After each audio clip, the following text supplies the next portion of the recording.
Welcome into another edition of the FutureSox RoundUp. My name is Elijah Evans, and I am joined by, at this point, I'm going to say one of my co-hosts, Dylan Barnas, who is on here frequently with us on the RoundUp. We've got a fun episode today. We're excited. It's going to be, kind of a different type of episode. We're not going through by level or anything like that. We are re-ranking the White Sox top 15 prospects today. We might get to the back half of that 30 at some point down the line, but we're going to keep it to one episode today. And the top 15 White Sox prospects now featuring Braden Montgomery, Teel, maybe one or two others potentially we'll see from that Red Sox trade, Crochet trade. Obviously, we broke down that trade last week when it happened, kind of our instant reaction to it. Now we get a chance to really look at the entire farm system, of at least the top 15 of the farm system, and really look at just how incredibly deep the top of the system is. And the whole system, honestly, it's, a vastly improved farm system for the White Sox right now. And this trade just kind of added that whole nother layer to it with two more guys that are consensus top six within the system. So we're going to get into all that. First, I want to start by talking a little bit about the offseason. The White Sox had Matt Tice, catcher. They traded from the Cubs for cash. They traded Chucky Robinson to the Angels for cash, and then they signed a one-year deal with Bryce Wilson, formerly with the Brewers. So an interesting kind of, a few small moves within the margin, nothing crazy. But first of all, Dylan, how are you doing, and what was your reaction to some of these kind of small moves this week?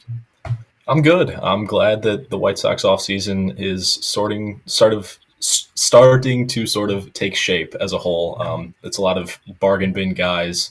But Bryce Wilson, he looks a lot like Eric Fetty before he went to the KBO. I put a tweet out on that. His movement profiles are very similar. I think that they sort of lean more into the four-pitch mix of cutter, sinker, sweeper, change, and maybe just ditch the four-seam entirely. And I think that he could actually be a decent innings eater guy, like maybe long relief, maybe starter if things don't go well for the projected five right now. He might be in the projected five. I'm not sure.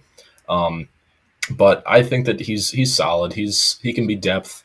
It's nothing that we're going to get blown away by. It's only I think it was 1.05 million, something small like that. $1 million basically. Yeah. Give or take. And then with Thice, I think that, he's a solid backup catcher. I don't think that we're going to get much with the bat. I think he's a good blocker. But you hope that he can work with Walker McKinven, can develop the framing a little bit more, and hopefully I hope that he's a backup to Edgar Quero. I don't think that Corey Lee is going to be on the roster for much longer.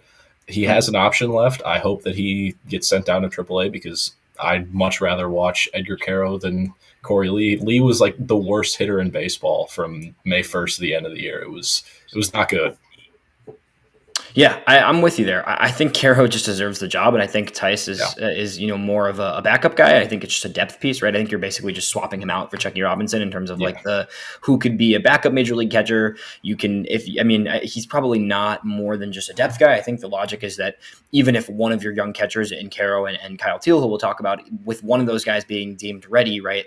Tice can be the backup for now. Corey Lee, I think that just becomes we'll see kind of, right? I don't think there's much more to say with him than we'll see. So I'm very curious to see how it shakes out there. But I think you've got at least options, right? You've got Lee, you've got Tice, and then you've got the two young guys. So really, if Quero and Teel both come into spring training and they struggle, which I don't think is going to be the case, but if they both do struggle, you can run out a Lee and Tice to start the year, and then you can kind of have Quero or Teel, both of them actually come up when needed, and then that kind of puts those veterans in a Tice and a Corey Lee to the side, and you don't have to really. You can option a Lee, you could DFA a Tice if you need to. You're not committing a ton of money to him or anything, right? So this is just a depth move really, and then Wilson, I agree with you. I think he's an innings eater, right? He had a sneaky good 2023. Last year he was okay last year from Milwaukee, ate some innings, but the year before he 76 innings from Milwaukee with I don't think it was any starts. I think it was all out of the bullpen just in that long relief role. And it was a pretty good at that 2.58 ERA. Yeah, the expected numbers were worse, a 3.96 expected ERA in 2023, but ate some innings, was solid. Last year he made 9 spot starts in addition to mostly being that long relief option for the Brewers. 34 appearances, covered 104 innings. Worst case he's an innings eater that bounces back and forth between AAA and the bigs, right? And best case, he's a solid, long reliever, maybe your spot starter kind of. So I think it's a fine add in terms of a depth piece to bring into the roster. Yeah, I think that he can sort of fill the Michael Soroka role from last year. I know that he started off in the rotation and then ended up in the bullpen, but I think that if he can be that 2-3 inning guy after maybe a Sean Burke or Davis Martin, maybe even one of the younger guys coming up later on in the year, Schultz, Smith, who knows? But I think it's a solid depth move. Yeah, I think it's solid around the margins. Then Mike Tauchman was the other one that was added kind of last week, but we've been talking about it a little bit here and there. But Tauchman, like, I think is a good veteran piece, and I think the best Yeah. case with him is you flip him at the deadline, right? I think you hope to get a piece for him, maybe. I mean, Mm-hmm. you hope him to be a little more than you got back for Tommy Pham, but like generally along those lines, where it's like he can be a decent veteran presence. Hopefully, he can give you some pop. He can play some games in right field. I think him and Austin Slater will basically be like a platoon in right field with Probably, some yeah. degree of like, both of them might get some DH innings as well, but really more than anything, they're just both, decent options for right field, because I think the Slater and Tauchman moves, the what it says more than anything is that the White Sox don't believe that Dominic Fletcher or Oscar Colas are everyday right fielders No. or even big league Yeah. right fielders. I think those guys are both kind of viewed as depth at this point. I think Fletcher's kind of because of speed, he's got good contact. I think he can be a fourth outfielder in the best case scenario, right? Or a fifth outfielder, I guess, in this roster if he makes the roster. And then Colas, I think, is just like a AAA guy. I really am not sure I have much more hope at this point for an Oscar Colas, and I think the organization has kind of showed its cards that they don't really have much hope for him either. Yeah, it sucks not having like the high upside guy that you can like, oh yeah, Right. maybe we'll see him towards the end of the year, because Montgomery's far away. I don't think that he debuts until maybe next year, maybe. Yeah.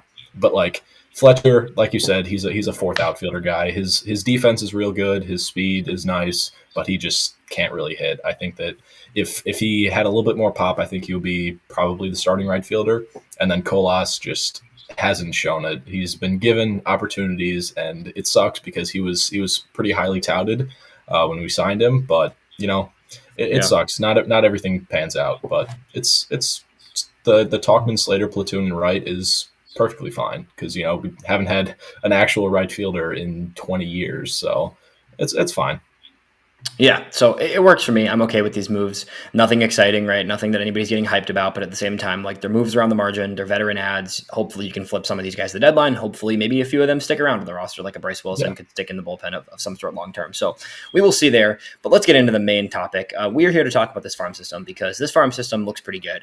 I think that it's, the White Sox farm system is pretty much should be consensus top 5 or so heading into the season. I think it's hard to make a case it's not top 5, especially when you look at the top of the system and then you go down in the system and you look at some kind of, there's a good amount of guys even in that 15 to 30 range that are, legit upside guys and pieces that you hope will be part of the big league team one day. So when you've got a really strong top of the system supplemented by a very good wide type of range of players in the back half of the system, it puts the White Sox in a pretty good position going into this rebuild.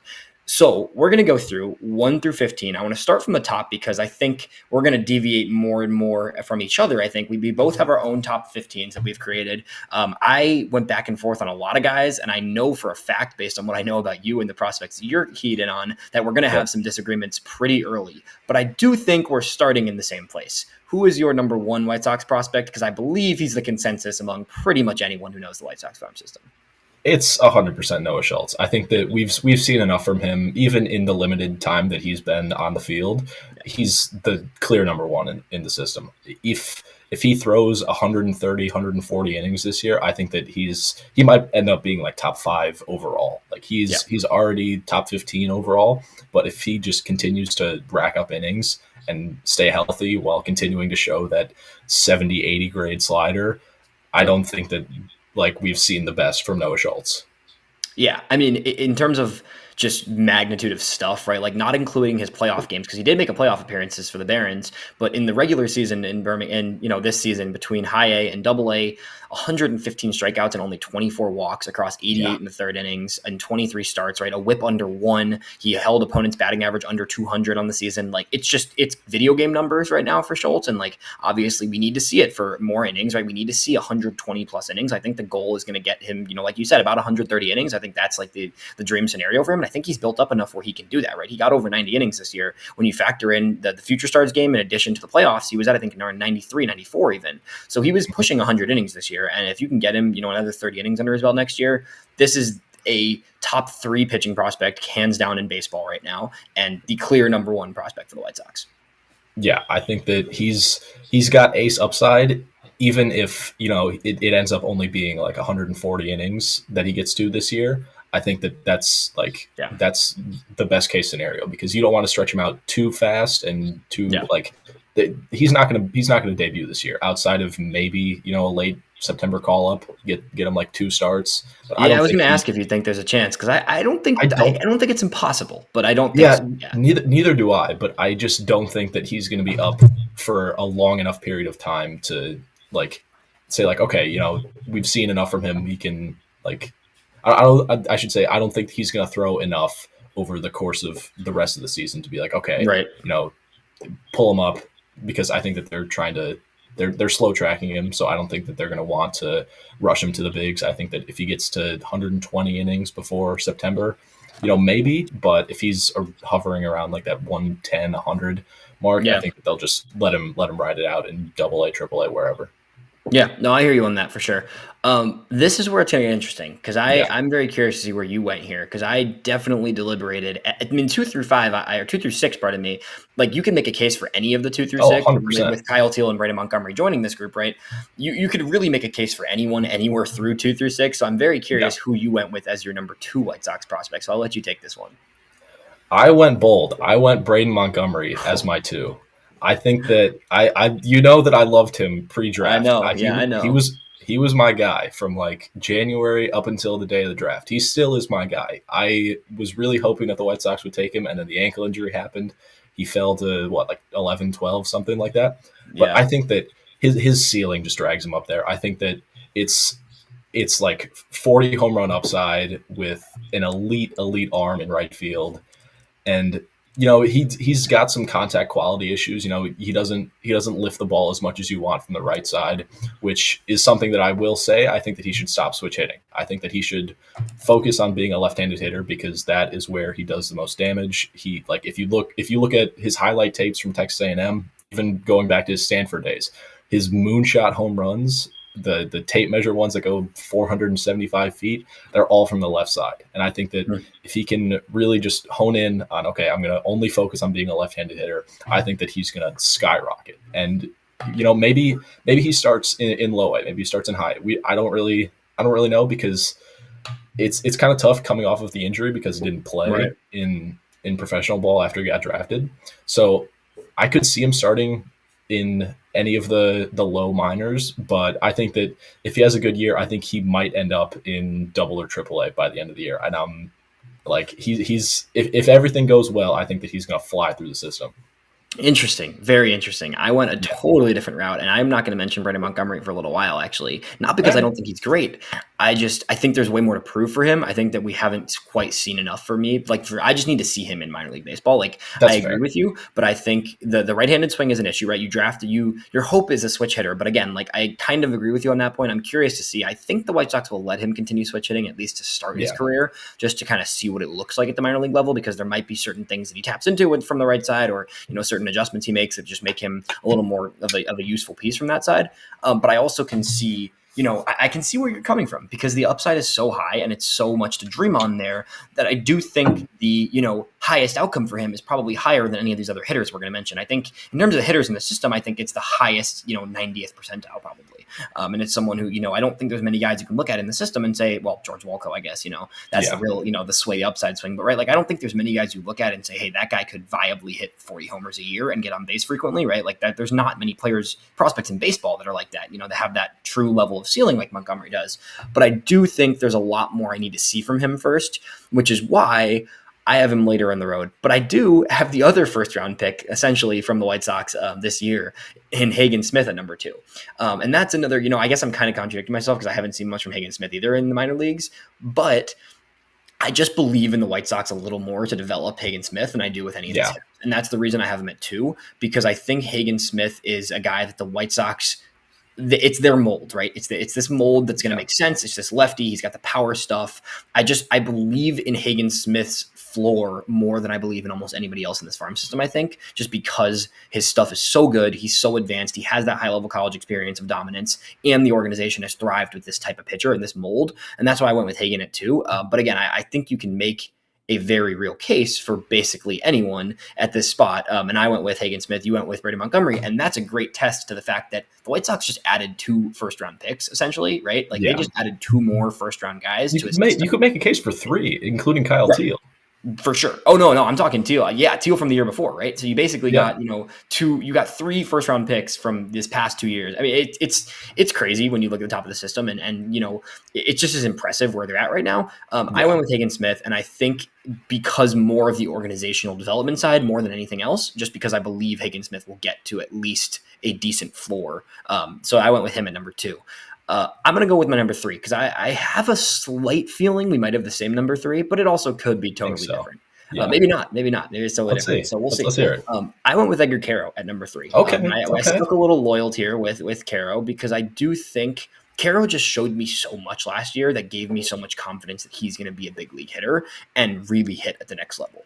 And I think there's a little more upside offensively than a Teel. I think he's probably got a little more risk offensively too. But with Quero, I think you've seen a little more of the powerful oomph than you've seen with Teel. Last year, you really got to see him start to find his power. He found his swing. He simplified his motion. He looked like he's maximizing who he is as a hitter last year, in addition to the plate discipline still being very strong like Teel.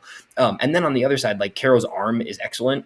I think there's still some things to work on behind the plate, but I can see a world where Quero is a star catcher.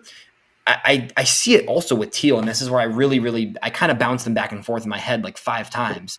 But I went with Quero at 3 because I like the switch hitting. I think, yes, he has a better side, but I do think Quero has the ability to stay as a switch hitter. I think he has probably a little bit of a higher chance than Montgomery to stick as a switch hitter, honestly, which is why I have him at this 3 spot. And I do just think I think he just showed me a little more last year than I saw from any of these other hitters, and that's why I have him as the top hitting prospect, which is a crazy take, because if you asked somebody a year or 2 ago, those other 3 guys that are coming next for me definitely would have been higher in terms of their outlook as a hitter than a Quero, but I went with Quero at 3.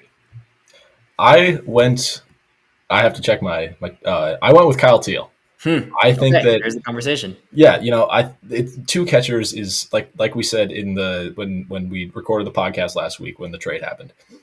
2 catchers is not a bad thing, and I think Kyle Teel and Edgar Quero are going to be a great catching tandem, even if one of them ends up shifting to first base.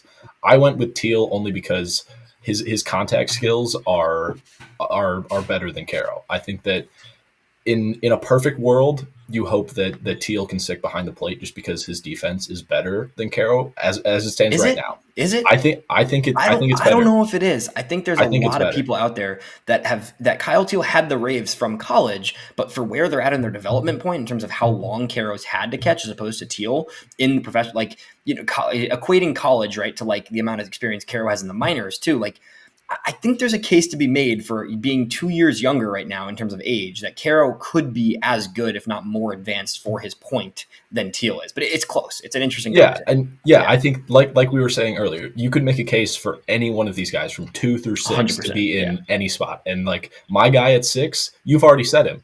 So that's I think that Teel as of right now is the better behind the plate catcher. I think that his blocking and his framing is just a tick better than Quero's. Quero has a better arm, 100%. I'll give him that. But I think that Teal's sort of the safer one. I think that he's almost like guaranteed to be a big leaguer, and I think Quero is too. I think that Quero wins the job out of spring training, but I think that Teel has a bit more. Like I want to say, like he's a bit safer, because like his contact skills are pretty legit, and for a catcher, it's a contact hitting catcher with a bit of pop like Teel has. They don't come around a lot, especially from the left-handed side. But yeah, you can make a case for any of these guys, and it's a good discussion to have. It's a great discussion to have, and that's why we're having it. And I love that I think are going to have basically an entirely different 2 through 6 outside of Noah Schultz being the one. So you right now, just to recap for people, you have Schultz, Montgomery, and Teel. So you have the second and third prospect being the guys that were just acquired for Garrett Crochet. So that's, for people that are kind of trying to figure out, like, what did the White Sox get back? Like, Dylan's got 2 of the top 3 prospects in the system coming from that trade.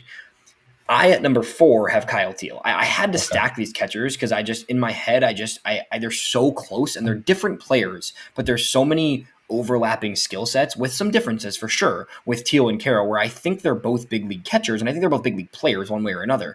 And it's like, for me, the way I look at it is like, the White Sox are going to let them both catch for now. Yeah. Right. Yeah. And I don't think they need to change that anytime soon because the priority is getting these guys to the big leagues, seeing how the bat adjusts, and then figuring it out from there. I'm not worried about the fit yet. I don't want to think about the fit. I don't really care about the fit yet. They're both big league players in my eyes, and they're both top 5 prospects in the system for me.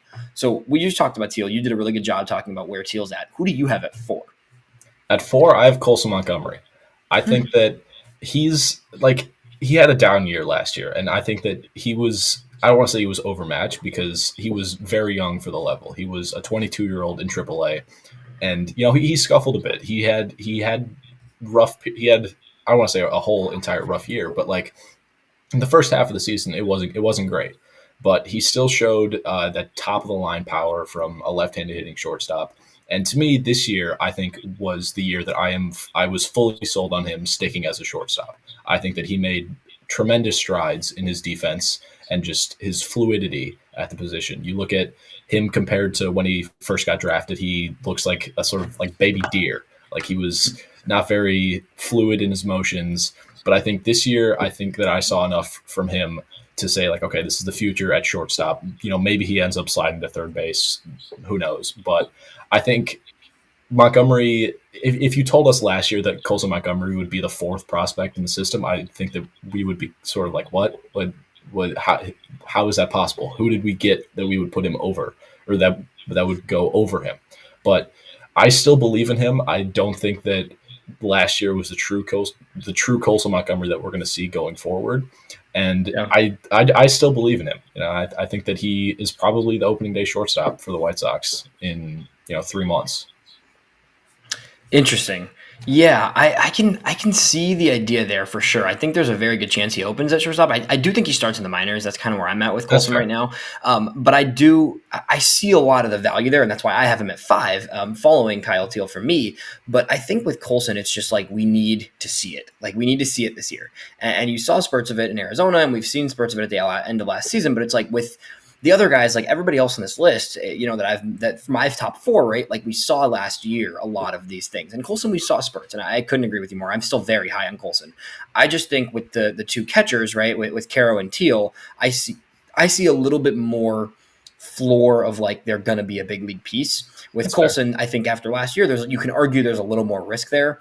Still, for sure a top 50 prospect in baseball, the way I see it. Yeah. But it's a little bit harder for me to make a case for him to be above those 2 catchers just because I think they proved a lot last year. So that's why he came in at 5 for me. But I completely can see where you're coming from, and I don't see an argument against it. What I'm really curious is your 5 and 6 were my 2 and 3. Yeah. So I'm curious who you have at 5 and what made this person at 5 below a Teel and a Colson like you just mentioned.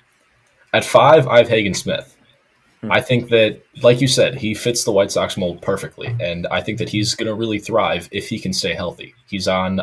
We're coming up on year 6 of his second UCL. He had Tommy John in high school, and that's something to be worried about. I don't want to say that like a second Tommy John is a death sentence to pitchers, but we're seeing more and more guys go down earlier in their careers with Tommy John, and it's we don't really have the data to see like, okay, how does a pitcher fall off after having a second Tommy John?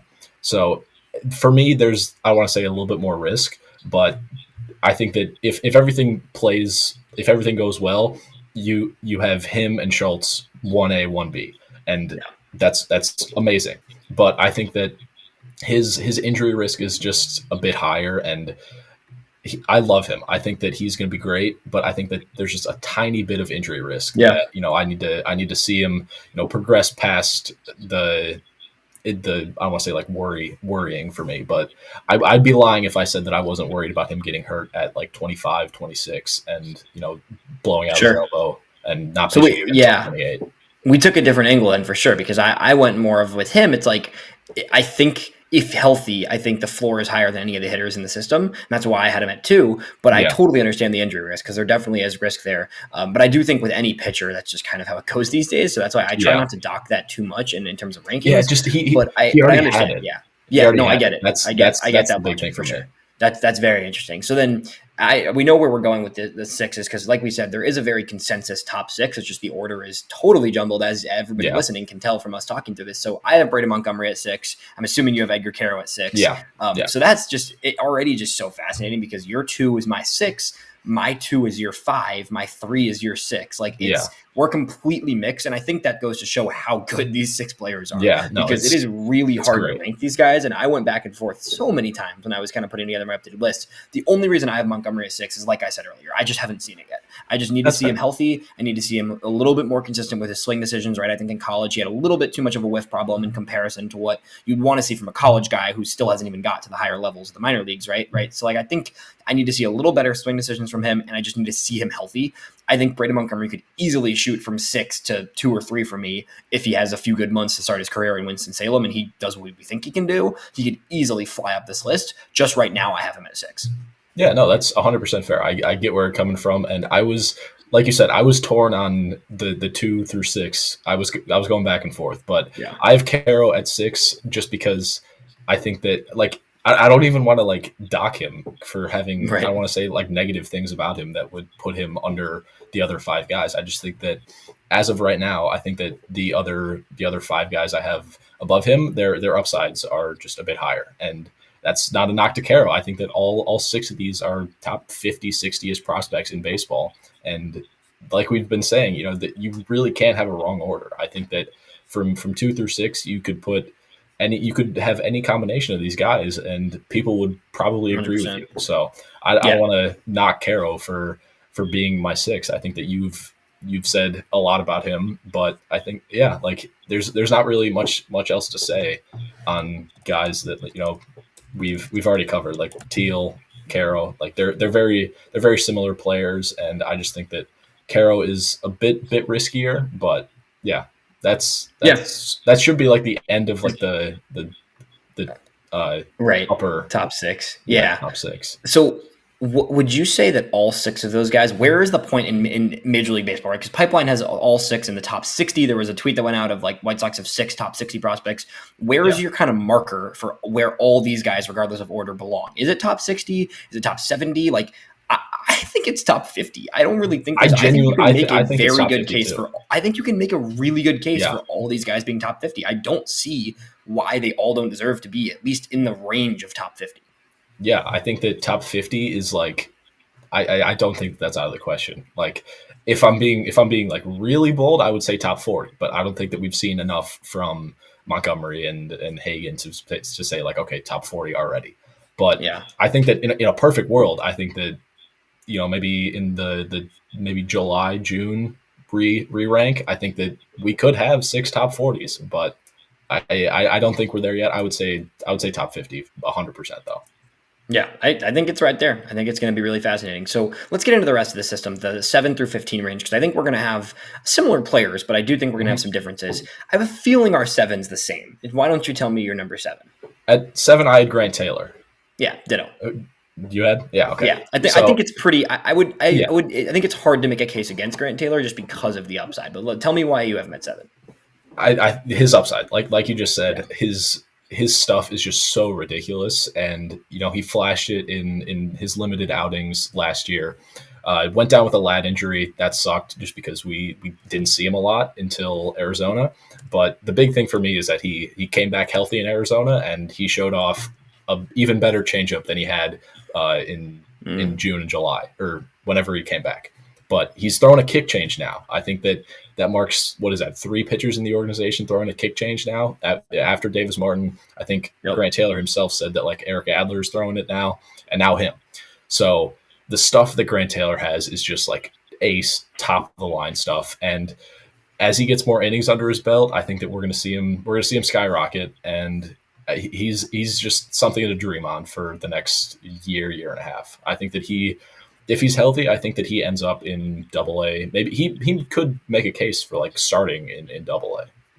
Yeah, I think there's a chance. Me and Jeff just did predicting our rotations a week and a half ago, and Jeff wanted to put him in Double-A, and I thought about it for sure. I think there's a really good chance he does, but I think he may get a handful of starts in Winston, probably like Schultz did last year, right? Where it was like, here's Winston. If you do well, you're going up pretty soon, and that's kind of how it went with Noah last year. And I think Taylor could be the same case. The stuff is great. I just think there's nobody else in terms of the arms that has the stuff he has, or has the potential to have the stuff he has in the back half of this system, right? So I think for me, like 7 just felt perfect because he definitely has not proven nearly enough to be in the same conversation as those top 6. But at the same time, like I think he has just straight up more upside and a little bit more proven just with the college experience, right, than anybody else from beyond number 7. So I think it was pretty clear number 7 for me. Where did you go with your number 8? Because this is where I think it could get a little bit interesting, but I think we're going to be similar, but it's going to be a little different from now on, I'm guessing.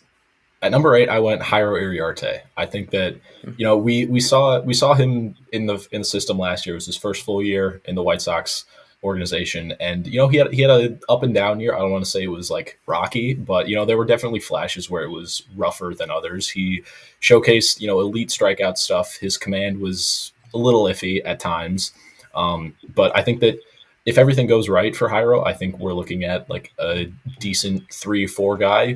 But there's upside to be even higher. I think that Chris Getz said, like, after the Dylan Cease trade, he was like, "Oh yeah, this is Edwin Diaz, but in a starter's frame." Like there's stuff to dream on with Iriarte, and didn't put it all together last year like we were hoping.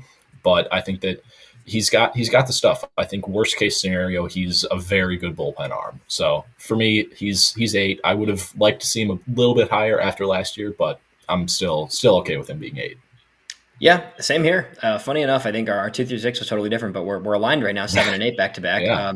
Iriarte was my 8 as well. I think there's just a lot still for him to figure out. I think last year was really a learning year for him. I think he kind of got away with some things in 2023 and then saw his stuff back up a little bit last year. I'm thinking he had a little bit of something going on last year, whether it was with his body mechanically or his arm was just a tad bit off. I don't think he was hurt, but I think he wasn't the best version of himself last year, and that's why I'm willing to keep him at 8, because I think there's just more in the tank there. I think we've got a guy in Iriarte who there's just a lot more you want to see from him, but I don't think it's reasonable to bump him down significantly just because we've seen the stuff that can be more, middle to upper rotation in 2023. And then the 2024 stuff was more of like your 4-starter mold, right? And I think it's going to be really interesting to see kind of what happens with him. Fascinating. They went the whole, like, here's a few weeks out of the bullpen thing at the end of the season there. I would love to hear Bannister's thoughts on that and kind of what that did for Iriarte and his development, because I think I can see a lot behind it, but I also just want to know if that was more. It seems like to me that was more just like having him with the big league staff and having him with Ethan Katz and closer up to Bannister, right, consistently, where it was like you can just let him do more things and try more things. I still think they view him as a starter, and I still think he's a very high upside starter. And I do think that the reason I have him at 8 is because I think you can look at his stuff and see a little bit more upside than the rest of the next few starting pitchers we're going to mention. Yeah, no, that's 100% fair. I think that, your analysis of like, wanting to be closer to Bannister and having like more time to work with him, I think that's 100% fair. I think it was him, Edgar, Schultz, and Mason Adams all had that side session in like July. It was like around the All-Star break where, they went to Chicago to work with Bannister. And then the very next game after working with Bannister, Iriarte was at like his 13 strikeout game, something ridiculous like that. But I think that, like you said, he's got top of the rotation stuff. He just needs to put it all together. I would like to see him throw more sinkers. His fastball shape is a little iffy. I think that if he leans more sinker slider, I think he'll be a little bit better. But like you said, I didn't find a reason to knock him after last year. Right. I felt the same way. Number 9, I went with Mason Adams at number 9. Interesting. Okay, so we're 7 through 9, exactly the same here so far. I think these 3 pitchers deserve to be the 7 to 9 because I think they all have very different outlooks, but they all have, legit rotation upside, right? I think you look at these 3 guys and you say, like, any of these guys could be part of the future rotation, and that's why I had them at 7 through 9 and ahead of some of these younger and a lot of these hitters that I'm going to have next who are kind of still a little bit more question marks. Mason Adams is just about the most league-ready guy of this system that hasn't debuted yet, right? Like, I think you can look at his stuff. His arsenal is super deep. He got a lot of swing and miss. He doesn't walk anybody, basically. And he's just going to be a solid piece. It's Jonathan Cannon light, and it's this next version of Jonathan Cannon, I think, is what we've talked about since last year, right, with Adams, and he's just continued to get better and better. You need to see it a little bit more in AAA probably, but at the same time, like, I just put so little stock in Charlotte pitching results that it's hard for me to really believe much on that. And like, he was just incredible in Birmingham last year. He'll start in Charlotte, and I think that I don't really see a reason why Adams shouldn't be the first rotation guy that debuts, I'll say, aside from the guys who have already debuted, who might be back and forth throughout the year, like a Kai Bush and Nick Nastrini, right? Like, I think he's the first starter to truly debut in 2025. Right. Yeah, no, that's spot on for me. Mason Adams, like in Birmingham, he was a walking quality start. Every single Friday, Saturday, it was 6 innings, two earned runs, and no walks, 4 or 5 Ks. But commands the ball real well, gets a lot of weak contact, does not allow a ton of home runs. And the curveball is a big league curveball. A lot of the times we see guys in the minors like mowing through lineups, they just have like this one pitch that they go to every single time to get a strikeout.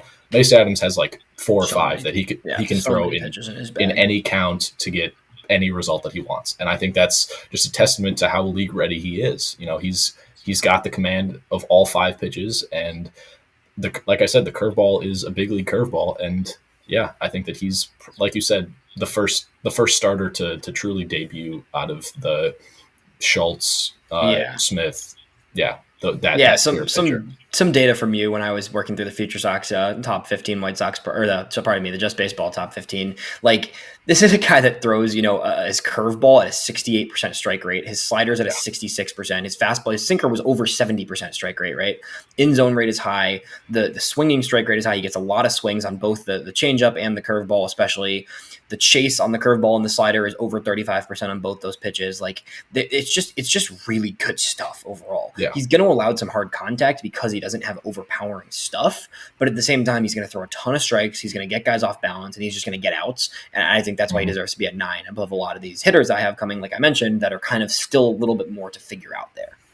Where did you go at number 10? Because I think there's definitely a few hitters you can make a case for at number 10, in my opinion. Yeah, I went with George Wolko. I think that... Wow, we are exactly aligned. Oh my God. Wow, we are in lockstep right here. But, George Wolkout, like you said earlier, he's the upside swing. He's got the highest ceiling of arguably any prospect in the system. He's been comped to Aaron Judge since he was like 16, 17. He's a mammoth of a human post mammoth exit velos. Strikes out a ton. That's like the one knock on his game that, if the strikeout numbers come under 30, I think that we're looking at, a top 100 prospect in the future.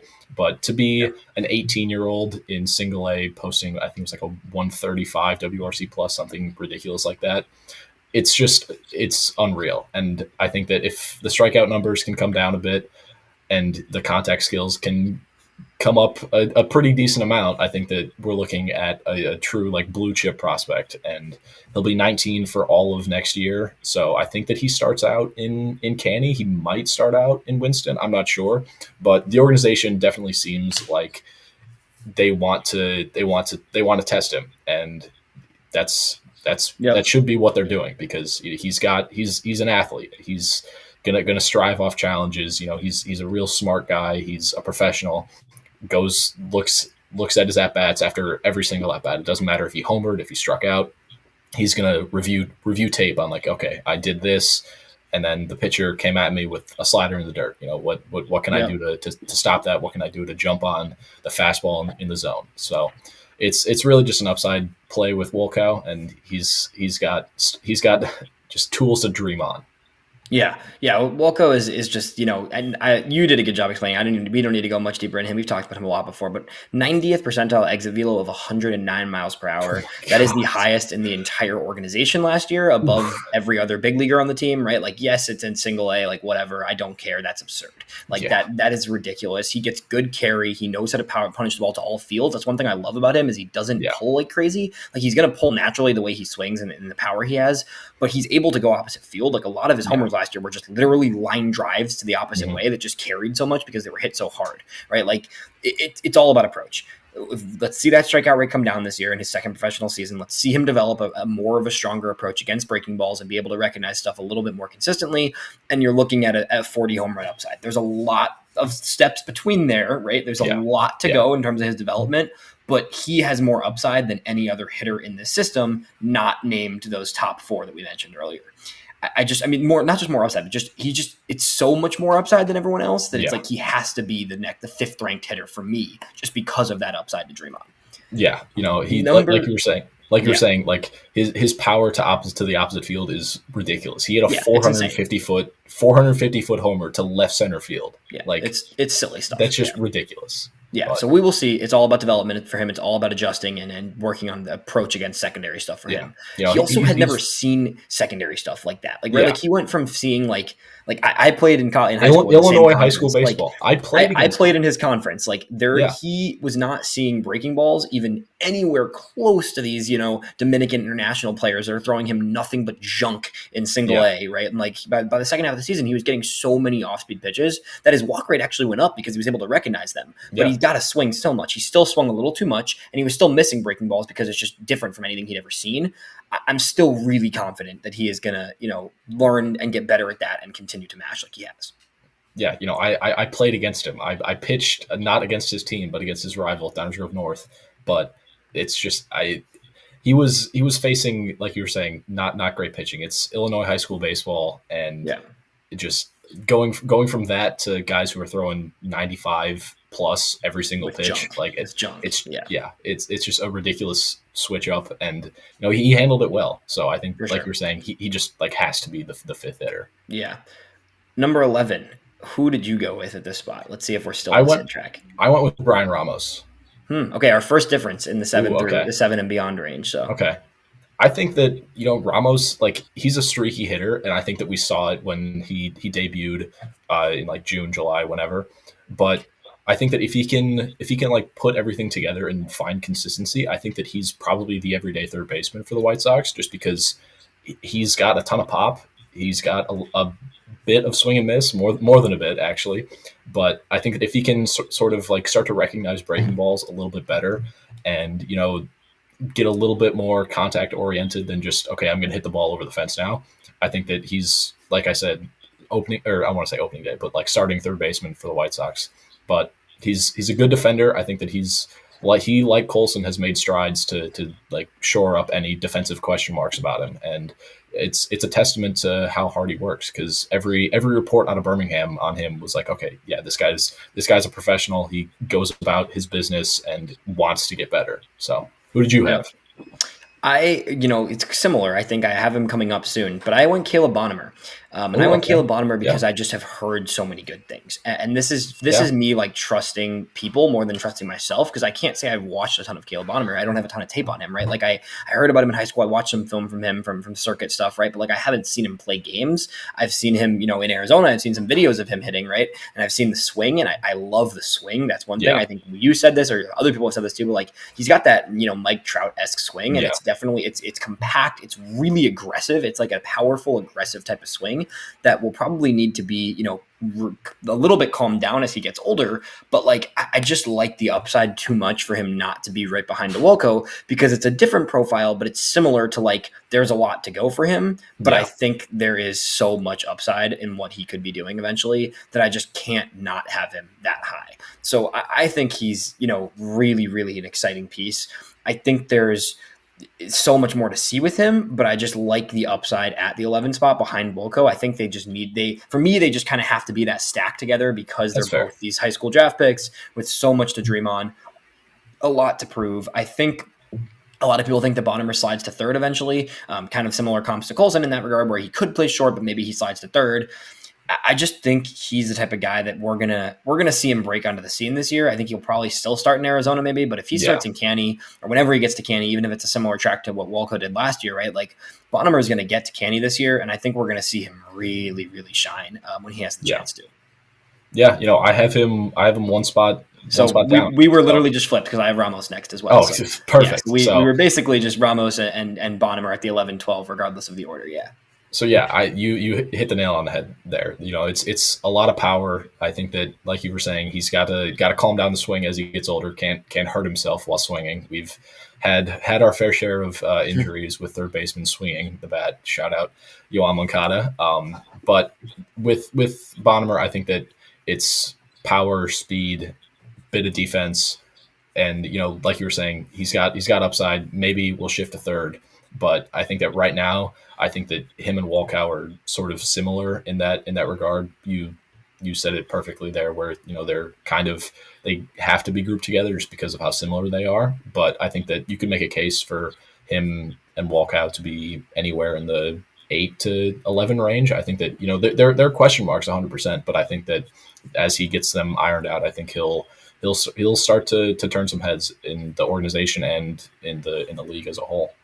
Yeah, no, I think there's a lot to dream on there, and I think he's the type of player that I definitely am going to be keyed in on this year more than almost anybody in the system, just because I want to see what it looks like. I need to see it in games. Yeah. I want to just get a look at it. I can't wait to go to spring training and see kind of what he looks like in person, the size, the movements, the fluidity of his swing, right? Like there's a lot of things I want to learn about him, but I like him enough and I've heard enough good things about him to have him at that 11 spot. The reason I have Ramos at 12, you kind of hit on this, but like it's just streaky. I'm just not sure I believe. I've been a big Brian Ramos guy for a long time, and I think the impact is definitely there. Do I think he's consistent enough to be an everyday starter? I'm not 100% sold there yet, and that's why I have him at 12, just because I think Walco and Bonham, the upside is, star potential, where with Ramos, I think it's not quite star potential, and there's some risk that he's more of a platoon than a full-time starter. I can't wait to see it, though. I want him to get a ton of at-bats this year. I hope he gets a ton of at-bats this year, and I think he deserves the chance to prove it. I just don't have the ability to put him ahead of two guys that I think have really, really high-end upside if things click for them. Yeah, that's 100% fair. I think that, last year we were looking at him as like a top 3-4 prospect in the system, and now he's all the way out of the top 10. That's just it's the deep system. Yeah, it's a crazy difference that a year can make, but it's a good difference. Yeah, definitely. At 13 for me, I went with the next new addition in Chase Meadroth, and I'm curious where you have him, or you might have him a little lower than me. But Chase Meadroth, I just want to see it. Like, I'm just excited to watch him play, honestly. I mean, every metric you see, I don't know if you saw TJ Stats put out a Savant Bubbles on him, which is, I don't love Savant Bubbles. I think they're a little misleading sometimes, but Meadroth's plate approach is like basically as good as any minor league hitter, essentially. I think that's like not even that crazy of a take, right? Like he had like an under 15% strikeout rate. His walk rate was like 11.7% or something. Like he doesn't chase at all. Like his chase rate was a 98th percentile in AAA, right? Like he doesn't chase, he walks a ton, he doesn't strike out. The very least with Meadroth, you're getting really good at bats. I think like that is the bare minimum. You're going to get consistent at bats. He's going to take his walks, and he's not going to swing at a bunch of crap. Do I think he can be a high impact big leaguer? Not necessarily. Yeah. But do I think he's a big leaguer? Yes. And the rest of this list, I still think there's more questions for the remainder of the prospect list of are they a big leaguer, as opposed to Meadroth, where I think he's a big leaguer. I just think it might be like a bench utility role, like similarly to a Brooks Baldwin, right? But I do think he's a big league player, which is why I had him ahead of the next few guys who are still not 100% in my eyes to be big league players, even though I like their upside probably a little more than I like Meadroth's. Yeah, I have Meadroth one spot lower at 14, and right here I have Jacob Gonzalez. I still believe in him. I still think that the swing tweaks that he made last year were good. I think that they definitely needed to be made, but it was his first season with that swing, and I think we saw he didn't perform well, but he's a shortstop. Like he played shortstop for Team USA. He's gonna stick at shortstop in the future. I think that.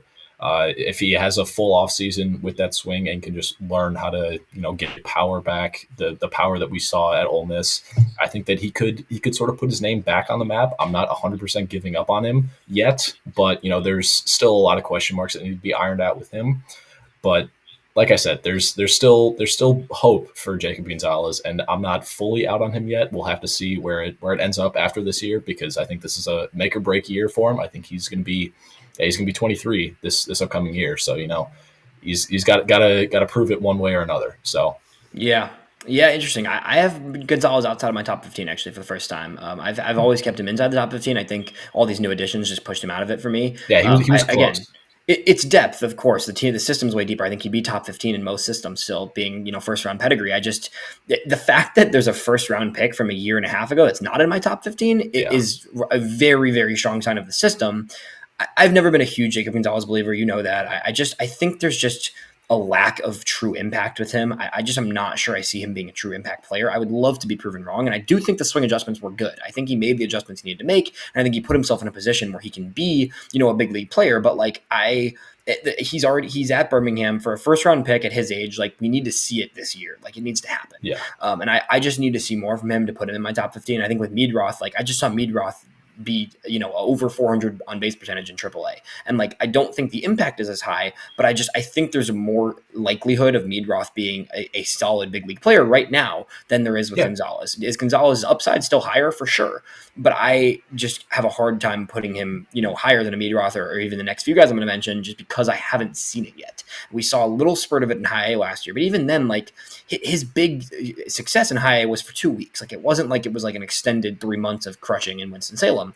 There was a few weeks where he was pretty good, and then he got promoted, and then he really struggled in Birmingham, pretty much the entire season in Birmingham. I just got to see him be the shortstop in Birmingham. I have to see him be as good, if not better, defensively than he was last year. He wasn't bad defensively last year, but he wasn't like, if considering where his bat was, I'd want to see even more from the glove, right? And then it's like, I need to see the impact grow with the bat. I think his approach is good. I think his at-bats are good, but I just don't see enough there with the bat yet to justify him being in the top 15 when some of these other guys have just shown so much more at this point. Yeah, that's 100% fair. I think that, if we, like you said, if you told us in 2020 that we would have a first round pick, having question marks if he's even in the top 15, that would be either the first round pick sucked or the system is deep, and the system is very deep right now. But like I said, I have Meadroth at 14. You sort of summed him up right there. So I'm not going to talk a crazy amount on him, but I think that he's probably, I don't think he starts with the club just because we have other middle infielders on the 40. I think that they give the nod to, a Baldwin, Sosa, maybe even like Jacob Amaya if he sticks around. I don't think he will, but I think that they'll give the nod to other guys on the 40, but I think that Meadroth will be one of, if not the first position player to debut. Like we were saying with Mason Adams, I think that he's probably going to be the first one to like debut. Yeah, I agree with you. I think that's right. I think he might crack, but you're not wrong. There is a lot of middle infield options right now, whether they're good options or not, that are on the 40-man. So it's going to be interesting to see who cracks the roster. I think he's got a chance if he has a good spring just because he was already so good in AAA. Like, he did what Baldwin was doing in AAA, but he did it for 80 games. So it's like, I think you could make a real case he's ready. It's just a matter of the 40-man and how that shakes out. So I went with Gerald Perez at 14. I think Perez 15. Is okay. So we're pretty close here in most of this top 15. Other than some arrangement there in the 2 through 6, right? But I went with Gerald at 14, and Gerald is, I still want to see a little more from him because I think he gives me the sense of someone who could be even better, and I think he really could elevate his game. But at the same time, it's a nice swing. He's got a lot of pull side power, which is something that I think for his size, him being able to pull the ball hard is going to be a big key for him. And he's done it really well. He doesn't really, he has a really low ground ball rate. His exit velos are solid for his age. He's still super young, a lot of room to grow. He's a little bit passive in the zone, but he's patient. He has good at bats. I think there's a lot for him to still kind of tap into. And I think the impact, because he's a really small guy, he's probably a second baseman.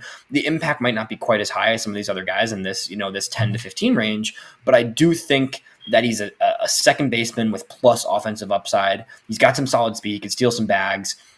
I think he's a second baseman, but I think he can still get innings at shortstop, at third base if needed, right? I think he can fill a hole there. And I do think he needs, some work to be done still, but considering he's so young and considering he has shown really strong ability to elevate the ball for his given size and his makeup, I really like the overall outlook for him. And I think he was, aside from what people want to say about that trade, I still think he was a good addition to make at the deadline for the White Sox.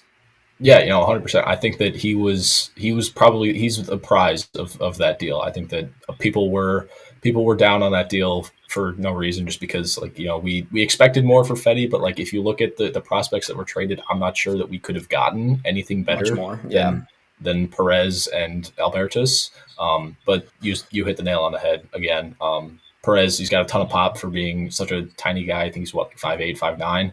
Yeah, something like that. But he's likely a second baseman going forward. You would hope that he can maybe stick at short, but with his size, I think that he's probably a second baseman going forward. But I think that he's sort of like that next crop of young middle infielders, and he's definitely the highest upside out of them. Yeah, so you had him at 15, rounding it out. Yeah, I had him at 15. Take a guess, because I think you could guess, because this is one of my guys, and this has been one of my guys. It's got to be Batista, right? Yeah, it's Batista. Okay, sure. I considered putting Batista even higher. Aldrin Batista, for those listening. I think I have him at 16. Yeah, okay, so we're super similar. I had Gonzalez at 16, so we basically have the same 16, just reversed and moved around and whatever. Aldrin Batista had to make it for me, just because I love his outlook and I love the way he pitches. it's 2+ pitches and some other things still developing, but it's a fastball. He uses 2 different fastballs and then the slider. It's a lot of life on all of his pitches. He's consistent with his strikes. He's shown the ability to tick up the velo a little. He's topped at 95.7. If he can get consistently in the 95 range and have that sinker with the movement it has on it, the slider that's been really effective, Bautista he pounds the zone. He's got a funky release point that messes with hitters. He's generally been able to gravitate a lot of whiff rate on the slider. He gets chases, right? He's going to get hit hard at times. Like he still has a tendency to hang some stuff on occasion, which, he's a young pitcher. He's still really early in his career, but he got up to high A and he looked even better than he looked in single A last year. And that's part of why I'm just really confident in his ability to develop. I think the worst case scenario for him is a very, very good reliever. And I think the best case scenario for him is like a 3-starter, 4-starter. I think there's not the ace upside, but for the 15th prospect in the system to have legit mid to back rotation, type stuff. I think with him, if he can really develop that changeup, it's got good horizontal movement, almost 19 inches of horizontal movement on his changeup, just still kind of a little bit too high of a velo on the changeup, right? He's throwing the changeup around 87 as opposed to the sinker, which is only 90, which is 93, right? So if we can get a little more velo separation and a little bit more, ground ball from that changeup, I think then you're looking at a guy who can really use that pitch more consistently. Then it's like, oh, you've got 3 legit pitches if that changeup develops further. It's a funky release. It's weird. There's a lot to kind of figure out there with him, but I just love the way he pitches. I think he attacks the zone well. He's not afraid to go at guys. He throws that sinker all over the zone. When you can mix a weird high in the zone sinker and then play it off that slider the way he throws it, it's just a really interesting pitch mix and someone that for me is too exciting to not have in my top 15. Yeah, no, 100%. I agree with everything that you said there. And I have him 1 spot lower. So, I 100% believe in him and think that his stuff is rotation caliber, if not, middle or higher. But yeah, 100%.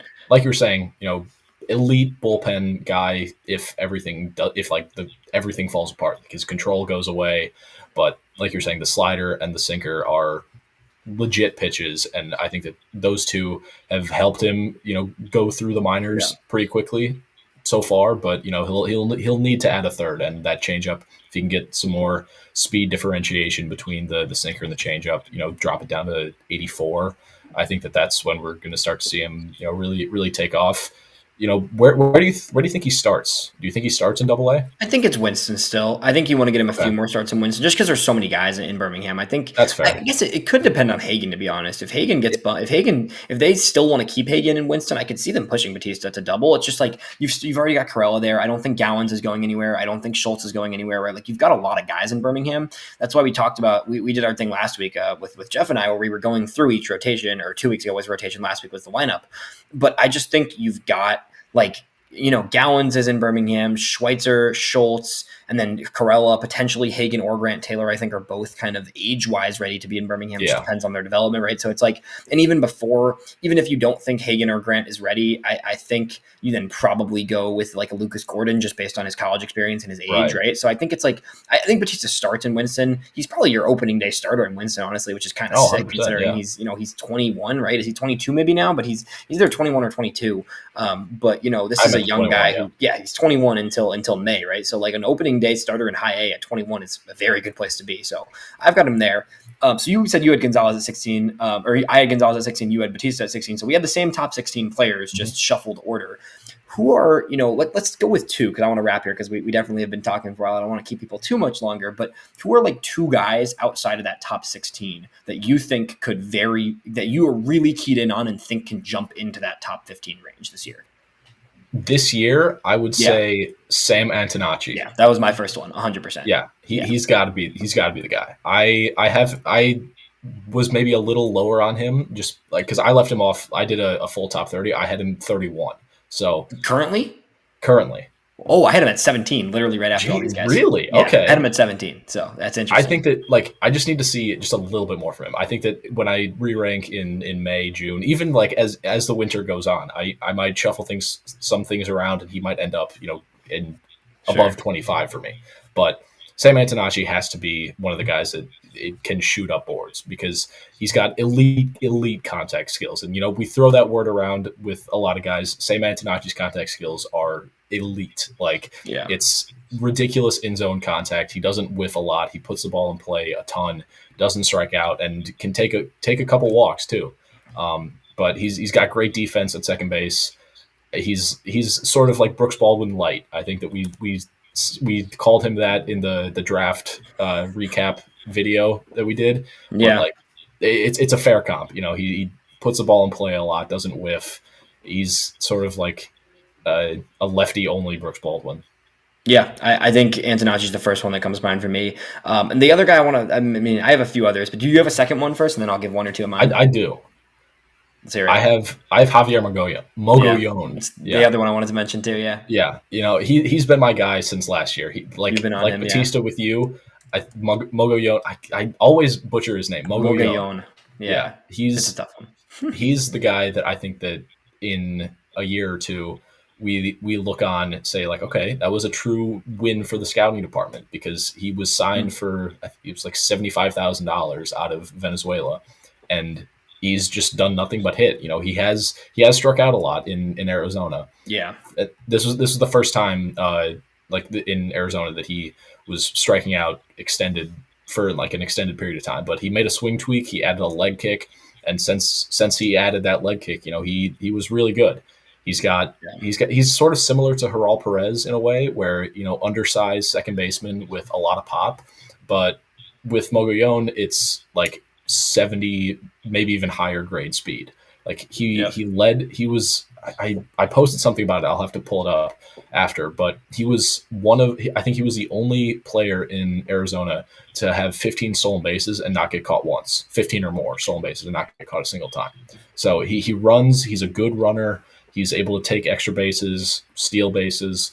So there's a lot of things to like if he can cut down the strikeouts. Yeah, I think it's the speed power combo that you just like can dream on for sure. Yeah, I think it's pop for his size, like well above average pop for his size, plus the speed aspect. Yeah, he's got to really cut down the strikeouts for sure. 69 strikeouts in 47 games is rough in Arizona, especially only in Arizona, right? But like, I think there's a lot to like there. He was definitely one of the guys I was going to mention. Alexander Albertus, the other guy in the Dodgers trade. I just want to see him play. We haven't seen him play much. I think he's in my top 20. I think, and I think he's someone that I want to see more from.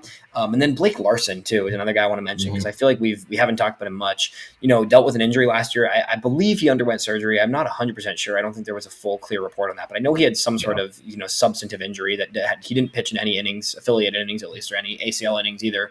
But I saw him throwing. I saw a video of him throwing somewhat recently in Arizona earlier this offseason. So Larson was a third round pick last year, right? Like this was, or the comp 2 pick actually. So the end of the second round, right? So high school pick, IMG Academy, a ton of upside in that arm. I am really excited to see Blake Larson throw. He probably does spend a good amount of the season in Arizona, if not the whole season, honestly, just because he's so young and so raw still. But if he can get up to Canny next year and get a few games there, I would love to get to see him, you know, throw in Canny a few times next year. But in general, Blake Larson is someone who I definitely really like the upside with him on the pitching side. That's all I've got. I think this was fun for sure. This was cool, and it's really, I think everybody listening can tell this is a testament to how strong the system is, because we had the same top 16 prospects in the system, but our order was so different because there's so much talent. We'll wrap here. Can you read your 1 through, we'll do 16 because we both had the same 16. Read your 1 through 16 for me, and then I'm going to read mine back as well. Yeah. So my top 16, Schultz, Montgomery, Teel, Braden Montgomery at 2, Teel, Colson Montgomery, Smith, Quero, Taylor, Iriarte, Adams, Wolkow. That's the top 10. 11 is Ramos, Gonzalez, Bonnemer, Meadroth, and Perez.